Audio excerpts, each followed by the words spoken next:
चारों बेटियां गर्भवती पाई गईं।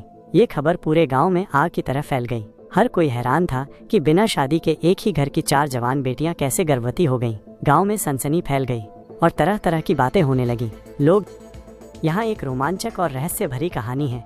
एक छोटे से शांत गांव में, जहां जीवन धीमी गति से चलता था और हर कोई एक दूसरे को जानता था, एक गरीब विधवा माँ अपनी 4 जवान बेटियों के साथ रहती थी। चारों बेटियां सुंदर और सुशील थीं और पूरे गांव में उनकी सुंदरता और अच्छे स्वभाव की चर्चा होती रहती थी।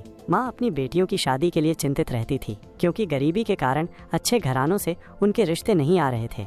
एक दिन गाँव में एक अजीब और अविश्वसनीय घटना घटी। चारों बेटियां गर्भवती पाई गईं। ये खबर पूरे गांव में आग की तरह फैल गई। हर कोई हैरान था कि बिना शादी के एक ही घर की 4 जवान बेटियां कैसे गर्भवती हो गईं। गांव में सनसनी फैल गई और तरह तरह की बातें होने लगी। लोग दबी जबान से माँ और बेटियों के चरित्र पर सवाल उठाने लगे। माँ और बेटियां खुद भी इस रहस्य से परेशान थीं। उन्हें समझ में नहीं आ रहा था कि ये कैसे हुआ। उन्होंने कभी सपने में भी नहीं सोचा था कि उनके साथ ऐसा कुछ होगा। बेटियां शर्म और डर से घर से बाहर निकलने में भी कतराने लगी थीं। गांव के कुछ भले लोगों ने मां को सहारा दिया और इस रहस्य की तह तक जाने का फैसला किया। उन्होंने बेटियों से अलग अलग बात की, लेकिन कोई भी बेटी ये नहीं बता पाई कि उनके बच्चों का पिता कौन है। हर बेटी बस यही कहती थी कि उन्हें कुछ याद नहीं है, जैसे कोई धुंधली सी रात का सपना हो।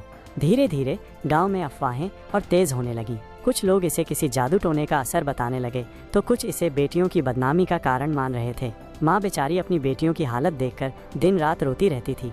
एक रात गांव के एक बुजुर्ग व्यक्ति, जो जड़ी बूटियों और पुराने ज्ञान के जानकार थे, ने माँ को एक अजीब सपना सुनाया। सपने में उन्हें गांव के बाहर एक पुराने खंडहर में एक चमकती हुई जड़ी दिखी थी, जिसे छूने से अजीब घटनाएं हो रही थीं। अगले दिन कुछ साहसी ग्रामीण उस खंडहर की ओर गए। खंडहर में उन्हें वो चमकती हुई जड़ी मिली। जैसे ही उन्होंने उसे छुआ, उन्हें भी धुंधली यादें आने लगीं, जैसे किसी अनजान शक्ति ने उन्हें कुछ समय के लिए अपने वश में कर लिया हो। तब जाकर गांव वालों को सच्चाई का एहसास हुआ। वो जड़ी एक दुर्लभ और रहस्यमयी पौधा था, जिसमें कुछ ऐसे गुण थे कि उसके पास आने वाली महिलाएं गर्भवती हो जाती थीं और उस समय उन्हें कुछ याद नहीं रहता था। शायद रात के अंधेरे में बेटियां अनजाने में उस जड़ी के संपर्क में आ गई थीं। यह रहस्य खुलने के बाद गाँव वालों को अपनी गलती का एहसास हुआ। उन्होंने माँ और बेटियों से माफ़ी मांगी और उन्हें सहारा दिया।